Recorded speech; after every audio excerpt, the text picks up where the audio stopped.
Bienvenue ci Sen Radio Sunu Kër. Sen émission hebdomadaire xew-xew réew mi du mardi 11 janvier 2022 ma leen koy defal à partir de 19h heure de Paris. Évidemment ki leen koy présenté mooy Ahmadou Diop, sen chroniqueur hebdomadaire ak sen serviteur moo leen koy defal en direct à travers les ondes de votre radio Sunu Kër,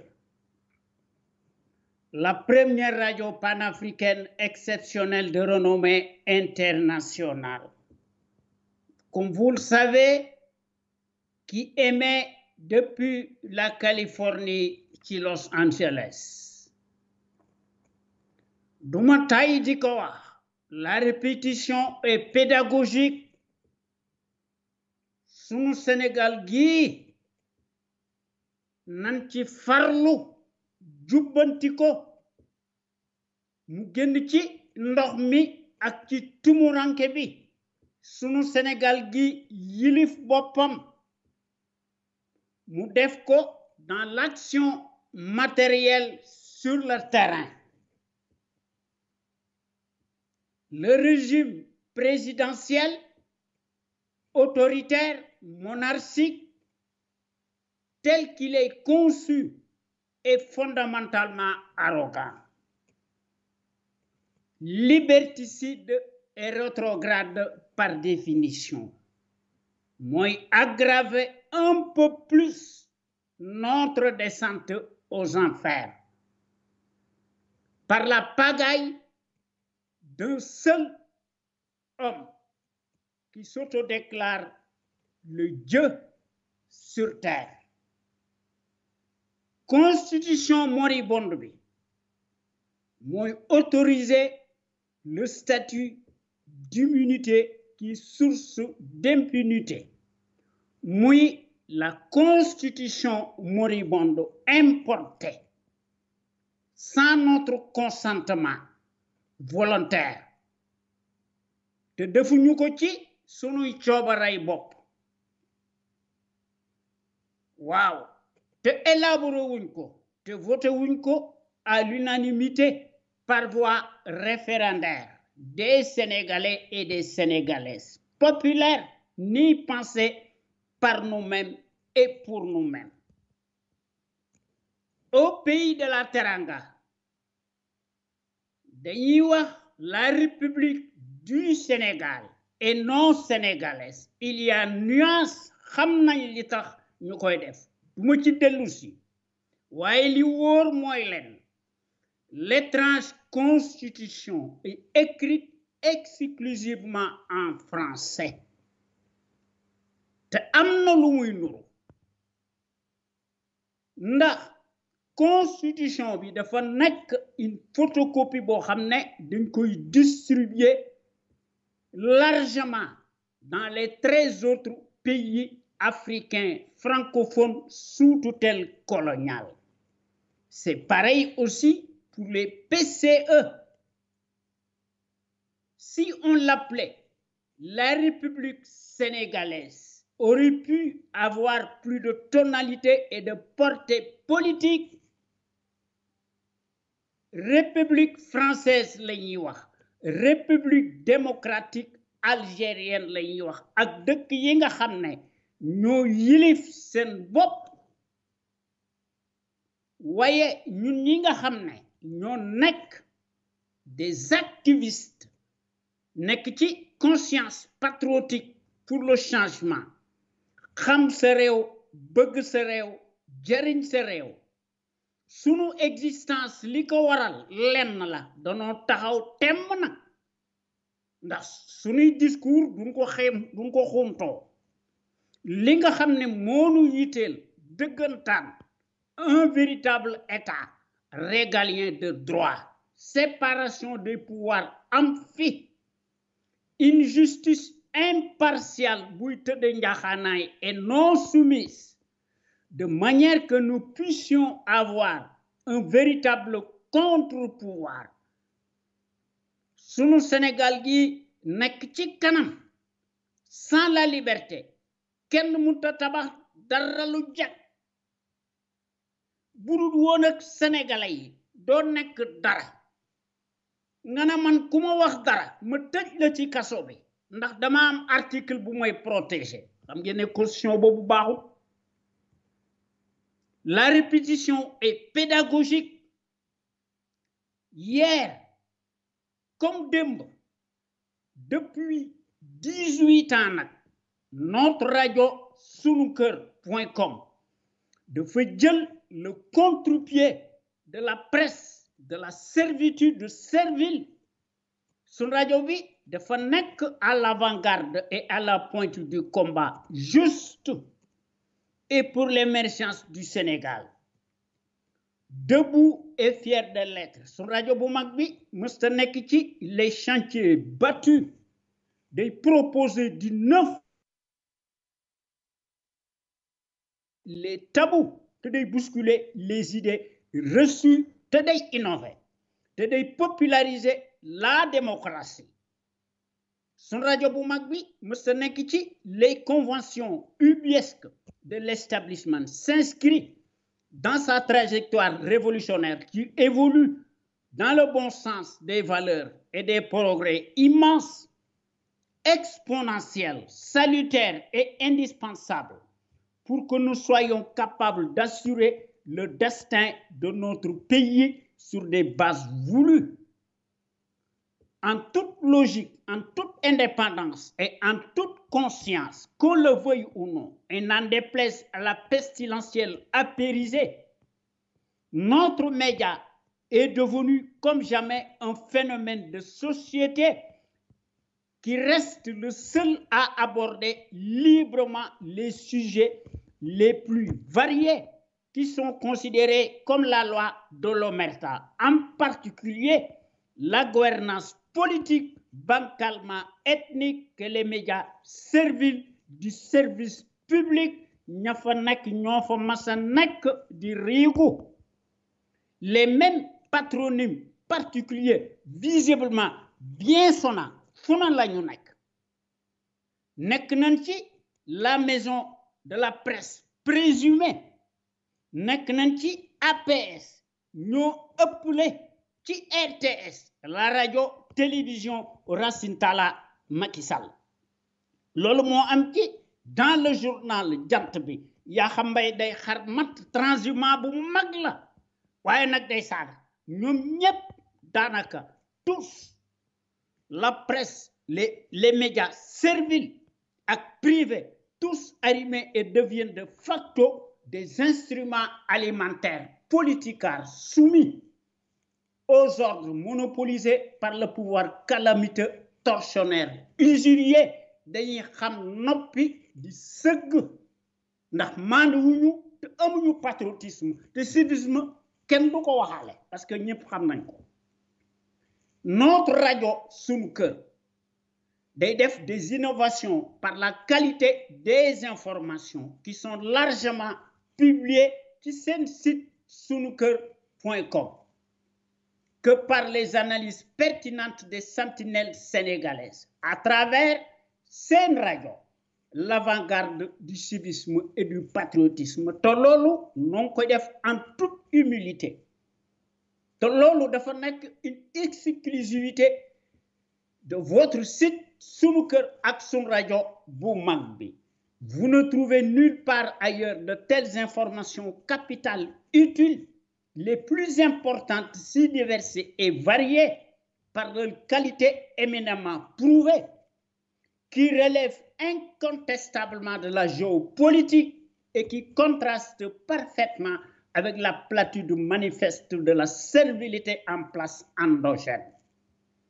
Ñu fi nekk di jéema daganal le bilan de plus en plus chaotique du négationniste ethnique, révisionniste et dont l'immoralité malodorante sans égal exceptionnelle et consubstantielle à son taux d'ADN. Évidemment, il n'y a rien d'étonnant de la part d'un professionnel menteur en la matière qui ment plus qu'il ne respire. Sunu Sénégal gii du mas a génn ci coono bi ak ci mbënd bi ak ci tumuranke bi et du guêpier infernal bii nga xam ne depuis 9 ans baadolo bi mënu ko teg tiis wi nan ko wàññi nu nu mën a def. Il faut que ñu régler le compte du traître en chair et en os himself et sa bande de fripouilles alignés. Dagan na. Sen Radio Sunu Kër, un panel d'intellectuels, d'hommes et de femmes, ñoom ñëpp dañoo nekk de gros calibre, doués et en matière grise, s'expriment en toute logique, en toute connaissance de cause et en toute conscience. Bis bu yàlla sàkk inchallah laaw la cat dañuy démontrer magistralement seeni capacité intellectuelle ndax dañoo nekk des têtes bien pleines.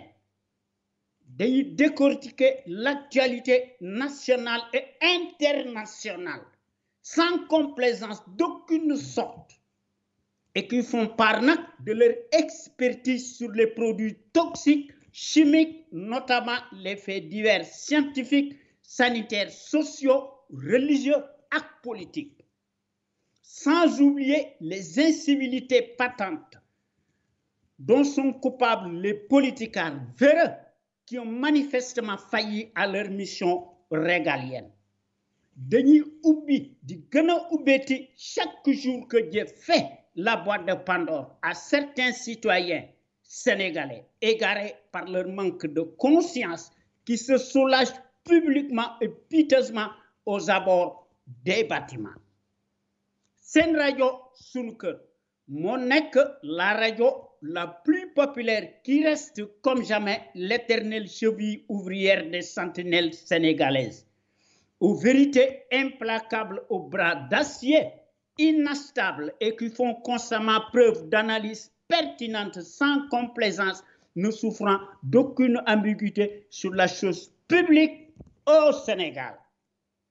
Muy sunu Sénégal gii nga xam ne ñun ñépp noo ko bëgg telle la prunelle de nos yeux.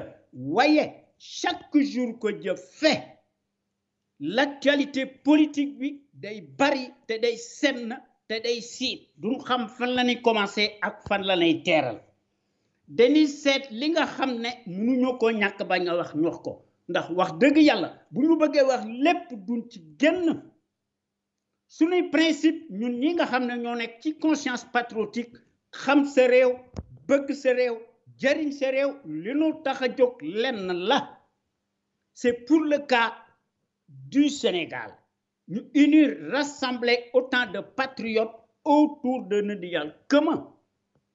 Pour cela et pour ce faire ñun ñëpp dañ cee war a indi suñuy détermination ñu indi ci patriotisme civisme de haute qualité, intelligence bu mat sëkk ñu boole ko ci ak suñuy ténacité ak la démocratie participative à l'échelle nationale inclusive, surtout nag li nga xam ne mooy jënu mag bi muy la volonté politique manam la clé de voûte sunu Sénégal gi nek le phare de la démocratie, plein développement économique, politique, militaire, financier, am fi sun soldats si ñu jox leen de gros moyens matériels bo xamné extensible ndax ñu mëna assurer nak la sécurité de nos frontières aériennes et terrestres ndax liberté de circulation des biens et des personnes am fi ku lay dimbali day ëmb sa sangal te loolu duma tay di ko wax Cheikh Anta Diop le kamit panafricain le gros calibre l'homme d'honneur le savant bi fi nekkoon xamoon na li muy wax ndax ci Sénégal ak ci Afrique golo di bay la babu di dunde te loolu war naa jeex war naa dakk nag ndax Cheikh Anta da doon wax ne l'Afrique doit opter pour une politique de développement scientifique et intellectuel et y mettre le prix. Sa vulnérabilité excessive des 5 derniers siècles est la conséquence d'une déficience technique. Le développement intellectuel est le moyen le plus sûr de faire cesser le chantage, les brimades, les humiliations. L'Afrique peut redevenir un centre d'initiative et de décision scientifique au lieu de croire qu'elle est condamnée à rester l'appendice, le champ d'expansion économique des pays développés. Ñun tamit loolu moo tax ñu roy ci Cheikh Anta Diop sun jàmbaar ju mag ji yal na ko yàlla xare àjjana amiin loolu moo tax ñun tamit ñu nekk ci suñuy combat légitime. Il faut que nous réformions impérativement le régime présidentiel moribond, prédateur qui est ce foutoir. Nous remplacer par un régime parlementaire. Bi fi nekkoon leneen lu nu def day nekk lu dul un coup d'épée dans l'eau. Sun réew mi nañ ko jubanti gën ko tabax de façon que ñu am fi des principes démocratiques et des institutions fortes, inviolables, respectées par des patriotes sénégalais imbus de la fibre d'honneur. Ce fait qu'il bëgg nañ fay am une gouvernance irréprochable. Te loolu dafa nekk liggéey bu rëy boo xam ne moom lan war a def. Kon il faut que nous créions les conditions obligatoires, optimales, suñ fi bëggee am une véritable gouvernance politique, économique, saine, transparente, financière, attentive, et ce, sur la base de nos intérêts nationaux, vitaux et légitimes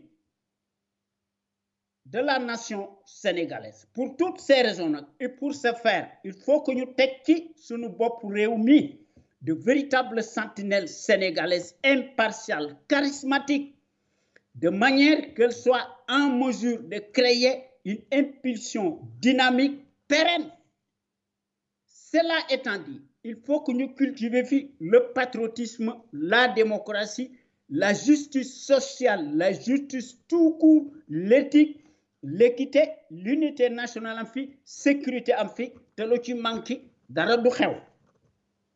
Waaye ñun ñi nga xam ne ñoo nekk ci conscience patriotique xam sa réew, bëgg sa réew, jariñ sa réew, danoo taxaw temm nag waaw ñu jafandiku ci li nga xam ne moom la fi sunu maam yi defoon maanaam ñu rehausser l'étendard de nos valeurs. Pour cela nag nous devons nous inspirer et puiser dans le trésor inestimable de nos valeureux hommes d'honneur ay sufi yu mag lañu ñu maandu lañu jàngkat yu mag lañu ñu jàngale seen xam-xam ak seen téere yi dans nos universités ci sunu collège yi ci sunu daara yi ak ci sunu école primaire yi bu ñu fàtte aussi Lat Dior Ngoné Latyr Diop l'homme de la résistance armée nga xam ne kenn demul mu des muy notre héros national qui combattit farouchement l'armada coloniale pendant 24 ans et ce malgré la supériorité numérique des envahisseurs, a versé son sang et marqué d'une empreinte digitale. Sa vie a livré des combats acharnés sans merci face à l'armada du colonialisme repoussant. muy Lat Dior Ngoné Latyr Diop, notre héros national qui tomba sur le champ de l'honneur, les armes à la main, ci deqale le jeudi 27 octobre 1886 avec deux de ses enfants majeurs, Thiendella Niabass ak Sakhewar Niabass. te ci bis boobu beaucoup de ces guerriers redoutables ils laissèrent leur vie ci xare bu mag boobu historique resté de marbre. Yal na leen yàlla xare àjjana. Ndax démb day dans l'histoire du Sénégal, en tout cas ci Kajoor, n'importe qui ne pouvait pas prétendre le titre de Damel di Kajoor. Ndax ci jamono jooju li ngay wuyoo danga koy nuru. Ndax ci jamono jooju soo bëggee nekk Damel di Kajoor, il fallait avoir l'esprit du sacrifice et la capacité de résistance. Te da nga war a am fitu gaynde. Te da nga war a nekk un homme de poigne. Te doo trembler comme une feuille morte. Te da nga war a subir nag autant d'épreuves d'endurance. Te da nga war a combattre en même temps sur le terrain des hostilités. Te Lat Dior Ngoné Latyr Diop suñ jàmbaar ju mag ji immortel moom rek moo ko def à l'âge de 15 ans. Amul kenn koo xam ne def nga ko ci àdduna. waaye tey jii sunu Sénégal gi date des temps modernes méconnaissable kenn xameetu ko nos soi-disant présidentialistes de la République des ténèbres de l'heure nga xam ne ki ci jiitu muy kii nga xam ne diggéem yi bari na. Ndax ci Sénégal fen ak xaalis mooy fale. Ndax moo ñoom dañuy addu kalpe.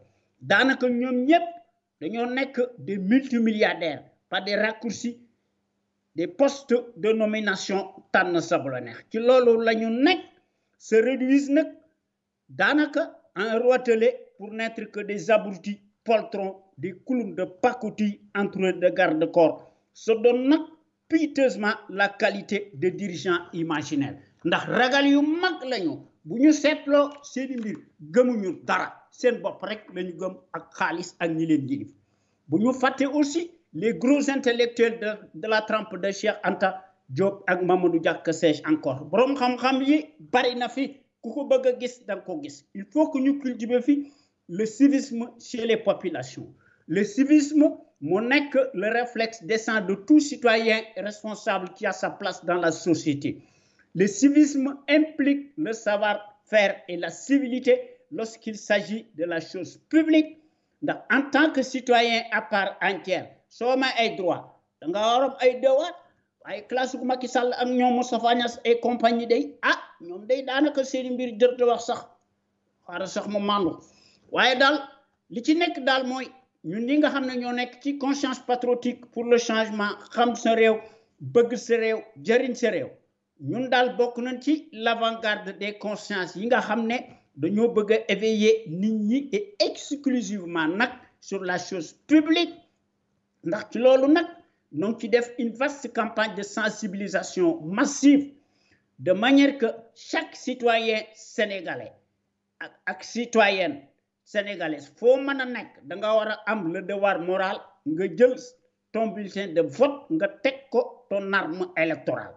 Nga seet ki nga xam ne mës sa sàcc nga xam ne dafa jub xocc nga woteel ko librement en toute logique, en toute conscience et en toute indépendance. Seet ki nga xam ne mooy défendre par son altruisme exponentiel l'intérêt général. Su fekkente ni bii nag na scrutin am na waaye day ñëpp xam nañu daal Macky Sall ci 2012 ay carte moo tax mu falo waaye ci Sénégal fen ak xaalis mooy fale leneen du fale. Ndax Macky Sall day corruption la gëm. Ndax il est totalement réfractaire à la démocratie. Nga xam ne il faut que ñu utiliser d'autres paramètres distincts des circuits électoraux. Ndax changement réel radical am fi en action matérielle. La ligne droite nag est la plus rapide et ne sert à rien de courir, il faut partir à point. Gëw ma ne le suffrage universaliste moo fi jële Macky Sall ndax fi mu nekk ci ay tappal la nekk. Ndax mi ngi def des manœuvres dilatoires te mi ngi ŋàcci suñu réew mi di ko jox ay baadoo la. waaye nag il faut que ñu génn ci suñu armes conventionnelles yi ñu contraindre baadoolo bi par la force mu mën a abdiquer mu neex ko mu naqari ko ñu juger ko pour multu trahison moo ko def kenn sosulu ko. mu def ko bon gré et mal gré ndax ñu melni Macky Sall ak ñom Alassane Ouattara et compagnie ñom day ci seen gis-gis bu gatt dañuy gis ni dal l'issue des scrutins de pacotille ñu ko jouer nécessairement dans la cour des voleurs en bande organisée ndax dañuy gis ne dafa nekk lu dul une simple formalité administrative qui passe comme une lettre à la poste sunu Sénégal gi mënta échapper vraiment aux contingences mondiales obligatoires spécifiques à chaque peuple su fekkee ne sunu Sénégal gi bëgg naa yilif boppam lépp lu muy def mu def ko ci cooware boppam kon sunu rajo sunukër.com moo nekk la rajo la plus crédible par son patriotisme actif ndax sunu rajo bu mag bi dafa am des qualités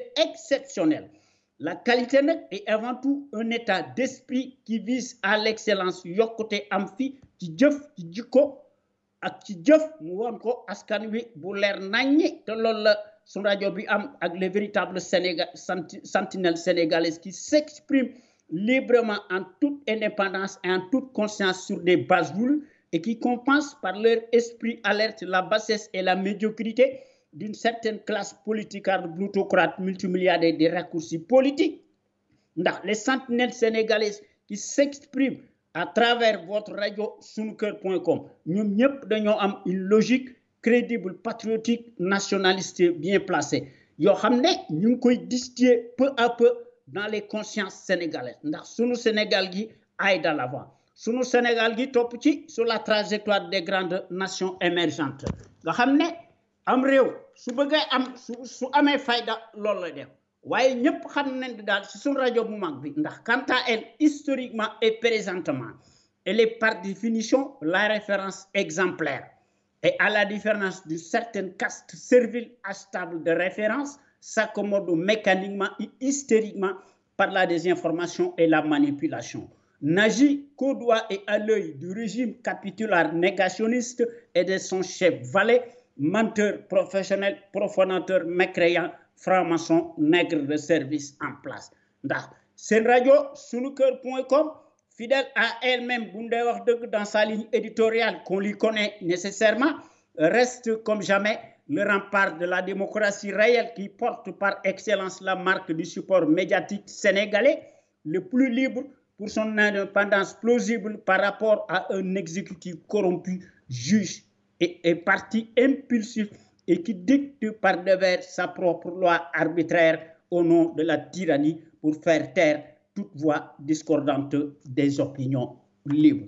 Ndax sentinelle sénégalais yi nek ñu fi rek di ŋàññi wala di sànni ay xeer bés bu yàlla sàkk dañuy proposer des solutions concrètes pérennes tangibles et idoines ndax sunu Sénégal gi nek un pays émergent totalement opposé à celui des menteries inflationnistes fascistes. Comme vous le savez, votre fidèle chroniqueur hebdomadaire ak seen serviteur chaque semaine inchallah damay jël ben sujet bind ko ak diko wax par audio diko décrypter objectivement en y apportant nécessairement les traitements indispensables et ce sans complaisance d'aucune sorte. Bu nu bëggee génn ci la dépendance dynamique humiliante man nañ ko. La pauvreté n'est pas un fatalisme, c'est une question de fibre patriotique, d'abnégation, de volonté politique et d'altruisme. La défense des intérêts d'un peuple est toujours proportionnelle au degré de sa conscience. Le panafricanisme ne peut être en aucun cas source de casus belli. Et pour ce faire, nous avons l'obligation d'opérer une véritable rupture nette, radicale, nous nationaliser ipso facto toutes nos ressources vitales et tous les secteurs clés vitaux en toute indépendance et en toute conscience sur des bases voulues. Si nous voulons assurer la souveraineté monétaire, économique, financière et la défense nationale. Ahmadou Diop, le coordonnateur de la conscience patriotique pour le changement, xam sa réew nga xam ne moo leen di présenter seen émission xew-xew réew mi à travers les ondes de votre radio sunukër.com, les médias sénégalais, le symbole par excellence du patriotisme et du civisme. Compétence la ñu am, crédibilité la ñu am, te objectivité la ñu am. Ndax xew-xew réew mi dafa nekk une exclusivité exceptionnelle taxaw jëm moom boppam suñu réew mi jilif boppam aar ay marchandisam ak lépp loo xam ne bëgg na ko mu def ko ci coobaray boppam sunu Sénégal gi dafa nekk un grand pays historique au point de vue du savoir pluriel et de la morale éternelle en puissance. Voyez, face au marasme social du chômage endémique, galopant, y compris la pandémie mortelle, le paludisme et les maladies rénales, les chertés de la vie, de surcroît, la répression tout azimut, des restrictions de la liberté d'expression de la part de la soldatesque chevaleresque du pouvoir apocalyptique autoritaire nga xam ne ñoom ci loolu la ñu nekk waaye ñun ñi nga xam ne ñoo nekk ci CPC xam sa réew bëgg sa réew jëriñ sa réew noo ngi dressé wu debout et fier de l'être ndax dañoo nekk en porte-à-faux contre ce que nous appelons la démonstration de la force publique exercée à l'encontre des citoyens pour museler la démocratie. Comme vous le savez, la dépendance servile, politico-financière, économique de l'actuel pouvoir apocalyptique, ethnique, ségrégationniste, intégralement intégriste d'apartheid vis-à-vis de l'extérieur, bu ñu seetloo seeni mbir dañuy jox la mesure des incapables qui n'ont point de méthode de travail ndax dañuy jaay doole waaye dañuy mottali seeni ndëngte kon nag tey sans plus tarder nanu aborder suñu chronique hebdomadaire du mardi 11 janvier 2022 kon nan ci wax daanaka sax mas nañ ko wax waaye nag wax du doy ndax la répétition est pédagogique de manière que chaque Sénégalais ak Sénégalaise man cee am ta grille de lecture ndax loolu aussi bokk na ci démocratie ndax jaadu na kon sunu thème tey bi mooy la galaxie APR benn bokk yaakaar maanaam ñi wor sunu réew mi le couple maléfique maanaam ou le laboratoire à ciel ouvert de la malgouvernance des corrompus prédateurs et du népotisme nan ko seet inventé woon dara ndax cooli bari na ci Sénégal bu yàlla sàkk da ngay réemu ci yàlla ndax en vérité pour commencer ci sunu chronique hebdomadaire bi compte tenu de ce que nous savons hélas jusqu'ici sur l'esquille mafieuse en bande organisée malheureusement depuis le triste et regrettable soir historique du 25 mars 2012 à nos jours nag la galaxie APR benn bokk yaakaar attaché maanaam le pacte de la trahison maanaam ou le laboratoire mortifère ou l'épicentre de la corruption est-il donc plus létal que le variant Omicron loolu yaakaar naa ko maanaam mbir mi la question se pose avec acuité de plus qu'elle est plus que jamais d'actualité permanente et pour cause ndax inventé woon dara ndax li nga xam ne moom lañ xam ci Omicron ñu ne maanaam moo nekk ce géant virtuel au pied d'argile maanaam ñu tuddee ko le coupable désigné numéro 1 mondial apparaît être un élément amateur par rapport à la caste timbrée des proxénètes prédateurs technocrates endogènes en place muy ci sunu Sénégal gi nga xam ne le gourou et sa galaxie de clusters corrompus sont plus contagieux et plus dangereux que le variant Omicron nga xam ne ce dont il est accusé maanaam dans le cercle clanique familial fermé en vase clos la malgouvernance organisée en tête de laquelle le gourou bien encombrant et bien connu règne en maître absolu sur ses adeptes tarliñareet ndax ce qui est surprenant c'est cette alchimie surréaliste dite l'alliance contre nature maanaam APR benn bokk yaakaar représentée par la machine APR nga xam ne qui s'est renié spectaculairement de son socle original supposé au deuxième tour lors de la présidentielle de 2012. Maanaam, celui qui était considéré le numéro 1 a rallié son ex-ennemi juré contre toute attente, a fait volte-face et brouté partout et mangé dans tous les râteliers. Vous le devinez bien, il s'agit bien entendu de l'imprévisible mordant, en l'occurrence Moustapha Niasse. Maanaam, le richissime gérontocrate, politicard, mercenaire, comploteur de son rang et non moins l'insulteur autoproclamé, acclamé, pour des raisons de prestige de bas étage, je ne sais quoi encore, il faut changer subitement sa monture telle une girouette, devient brutalement et affreusement le bouffon attitré et le serreur des bottes du tyran encombrant malgré son apparence, fait partie de la galaxie des alignés, lesquels ont tous été gratifiés de la Légion d'honneur française, y compris le premier d'entre eux, le premier fabricateur des fake news, et pour quelle mission étrange? Question bobu la ñuy posé. Ndax pour rappel, on l'oublie souvent, le gérontocrate a étalé vertement à l'opinion publique sénégalaise indignée et effarée, sans état d'âme, ses salves démentes par saccade contre son ex numéro 2, lequel en a eu à l'époque pour son grade. Il y a quelques années, je le cite, aucun imbécile, aucun salopard ne peut le séparer de ce qui le lie à Macky Sall. On dort debout. Manam, sunu Sénégal gi, ban aduna la nek, ban planète la nu nek. Voilà donc un dictateur qui a toujours fait preuve d'autoritarisme déclaré, soumet son propre parti politique sous la botte qu'il considère comme son entreprise familiale. Et Dieu seul sait qu'il n'est pas le seul, il y en a à gogo. Madame, celui-ci n'a que des invectives, de la haine viscérale et du sang dans la bouche de ceux qui s'opposent à lui, visiblement du statut des postes de nomination à celui de multimilliardaire, multirécidiviste. La frontière est poreuse, elle est ténue.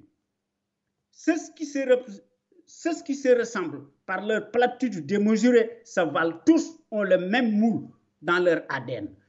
Ça semble en toute logique. Est-ce donc un ralliement spontané, rationnel, ou au contraire une ruse pour échapper, pour sauver sa peau et sur fond d'une peur bleue? Question bobu la ñuy posé.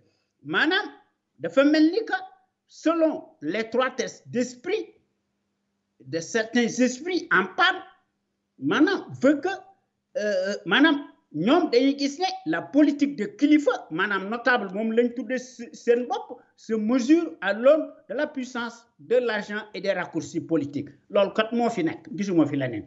Ou alors la politique n'est ni un sacerdoce, ni une vocation, encore moins d'exemplarité, tant soit peu ou prou de dictature, mais relève tout simplement d'un opportunisme cynique et de trahison, manifeste en bandoulière.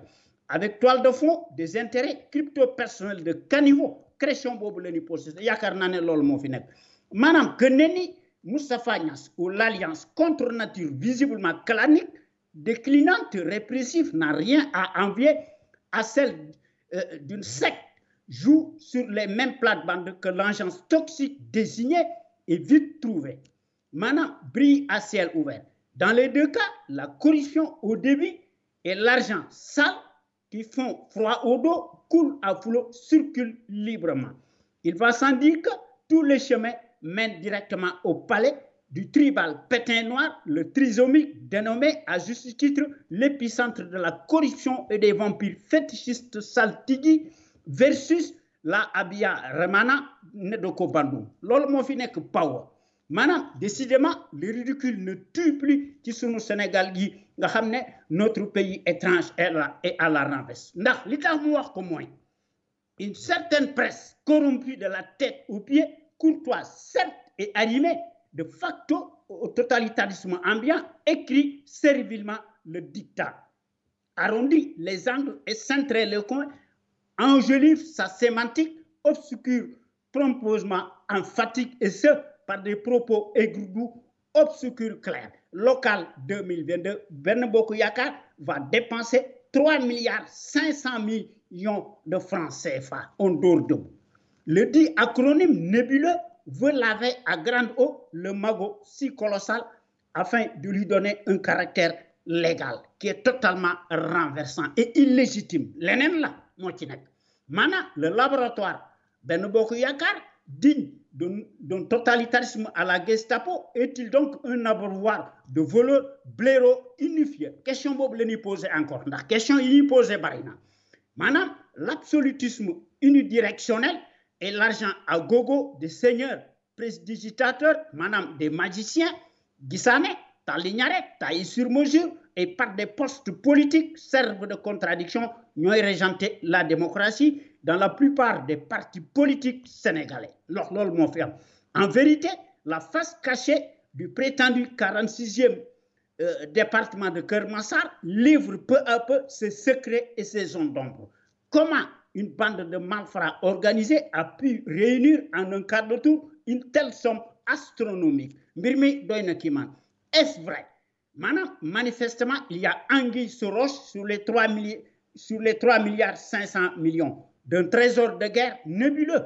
Maintenant, le manipulateur planificateur n'en démord jamais, cache son calendrier illégal, attend toujours le moment venu, sort le chéquier de l'argent public sénégalais et met sans dessous tout le pays. Maintenant, un scandale permanent digne d'une république bananière et mafieuse, presque à la fois et la rupture et le contraire. Ndax loolu moo fi am ndax inventé wu dara lu jiwoo joxu moo fi am maanaam évidemment avec de tels émoluments extraordinaires maanaam ci seeni salaire yoo xam ne day contraster parfaitement avec leur CV décousu et seeni expérience bidon, le clientélisme politique qui est devenu si riche peut s'ériger lamentablement en primo donateur voleur d'or, selon le classement établi du premier violeur et casseur du siècle au Sénégal. S'agit-il d'un écran de fumée ou d'un habillage de détournement de l'argent du contribuable sénégalais? Question boobu la ñuy poser encore. D'où vient donc ce gros butin de guerre sorti de terre, on ne sait où et comment, un rituel permanent. Maintenant, est-il puisé directement dans le secret de la caisse parallèle que cette prétendue association bidon servir le Sénégal ou asservir le Sénégal? Une grosse arnaque ou un embryomini mystificateur ténébreux des transvasements financiers, voire des détournements des fonds publics à grande échelle. Y a-t-il lieu de parler d'une caisse secrète tendant à arroser les dessous des campagnes électorales totalement déloyales dont les dés sont déjà pipés avant l'heure? Maintenant, toutes les hypothèses possibles doivent être explorées, n'est-ce pas? Et pourtant, Aliou Sall, qui digère sa proie dans les eaux troubles de l'APR, le prête-nom et l'entonnoir de son frère Macky Sall, Aliou Sall dañ ko tuumaaloon ci pétrole bi gis na li nga xam ne moom lañ ko doon tuumaale mu ci 250 millions 250 000 dollars yi nga xam ne dañ ko koo jox te xam nañu li nga xam ne moo ci nekk. Waaye pour rappel, Boubacar Seye, président d'Horizon Sans Frontières, a été arrêté le 15 janvier dernier ci 2021 à l'aéroport international Blaise Diagne ndax dañ ko placé woon sous mandat de dépôt le 19 janvier de la même année pour diffusion soi-disant de fausses nouvelles. Mais am na lu ci nekk am na casse fâché maanaam s'agit-il alors d'un détournement de l'aide européenne? Loolu ci seet mi ngi ci ndax son arrestation arbitraire lui a valu à l'époque de tant déboires, de brutalité et d'un lourd séjour carcéral à Rebeuss. Maanaam Macky Sall indi ko ci à son Guantanamo à ciel ouvert pour le compte du petit Mussolini local en place te Macky Sall moo ko moom.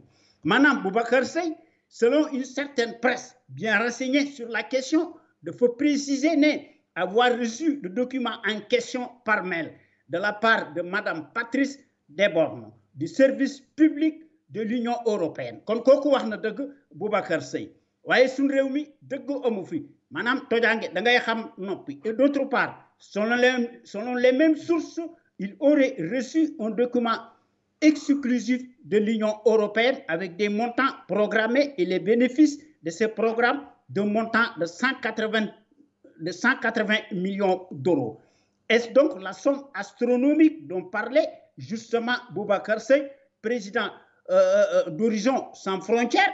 Maanaam Éliminable Mansour Faye nga xam ne ministre du développement économique communautaire et de l'éthique moo nooy nga xam ne gis nañu li nga xam ne moom lañ ko doon tuumaale ndax Union européenne dafa jox 69 milliards de francs CFA maanaam mu toll ci 105 millions d'euros. Waaye Aliou Sall biñ ko tuumaale te kooku RFI moo ko wax keneen waxu ko, Aliou Sall dane du répondre benn yoon su ko OFNAC wooyee kon gën a latte am na ci maanaam autrement dit le grand frère de Mariam Faye maanaam dafa nekk un touche à tout dans le bazar ndax mi ngi disposer aujourd'hui plus de postes que Karim Wade, l'ancien super ministre d'État des infrastructures du ciel et de la terre nga xam ne bu ñu seetloo mbir mi ci Sénégal doy na waar ndax Karim Wade dañ ko gracier unilatéralement avant ñu koy déporter manu militari en catimini au Qatar et en pleine nuit. Khalifa Sall noonu ndax Khalifa Sall l'ancien député maire dafa subir le même sort sur la caisse présumée d'avance waaye dañ koo sànni waaye ñeneen ñi ñoom seen yoon nekku ci ñi ngi bu ndanda waaye Guy Marius aussi a été humilié injustement pour avoir dénoncé les méthodes de la tyrannie en place pendant que Ousmane Sonko aussi dañ ko accusé de viol ndax il est présumé innocent waaye fi mu nekk bu dégloo nit ñi la classe politique des avocats maanaam dafa bénéficier de présomption de culpabilité avérée avant l'heure kon mbir mi am na lu ci nekk maanaam alors que le kleptocrate donneur de leçons nga xam ne moo doon wax ci le financement des partis politiques ndax dafa war a balayu chez lui avant muy wax li ko neex waaye fi mu nekk nee na xam nga 3,5 milliards kon kooku daanaka ay waxam amul njariñ ndax day parparloo ndax xel mënta nangu 3 milliards une caste ramassée ko en un quart de tour maanaam compte tenu de tous ces éléments dont nous disposons nga xam ne mi ngi plaider constamment incontestablement à des détournements massifs et dont la finalité ne vise qu'en réalité qu'à corrompre librement une certaine nomenclature tout azimut et financier à bras raccourcis maanaam les campagnes électoralistes d'un flibustier, d'un aventurier. Maanaam à chaque parodie référendaire, le même refrain revient en surface, se produit instantanément, sert d'alibi pour opérer intentionnellement l'éternel coup d'État électoral stricto sensu. L'Assemblée de Godillot, Farandol, ne travaille que sur commande recommandée et pour le compte exclusif d'en haut autoproclamé le maître des horloges de l'heure. Madame, les scandales surréalistes qui se perlent à l'appel, madame, qu'il faut passeport diplomatique, qu'il faut billet de banque, mais continuent d'effrayer la chronique hystériquement et font les choux gras de la presse. Madame, la caisse des résonances cataclysmiques et d'enregistrement tente de croire redorer son blason plus que jamais. Madame, qui a fait homosexualité. Voyez, après avoir mis le dossier sur la table, Madame, assemblage B, il faut finir par jeter le projet de loi contre la criminalisation de l'homosexualité à la suite de la levée de boucliers de tout un peuple debout, notamment sous la pression active des notables religieux Tahaoutem, veulent à tout prix que nos éternelles valeurs de droiture, que sais-je encore, arrivent. Nga xamné ñu nekk ci loolu kon boo gaañi maa ngi leen di jox rendez-vous inchallah talaata bi di ñëw ci seen émission xew réew mi ñu leen koy defal à travers les ondes de votre radio Sunu Kër, la première radio exceptionnelle de renommée internationale qui émet depuis la Californie. Jërëjëf, merci.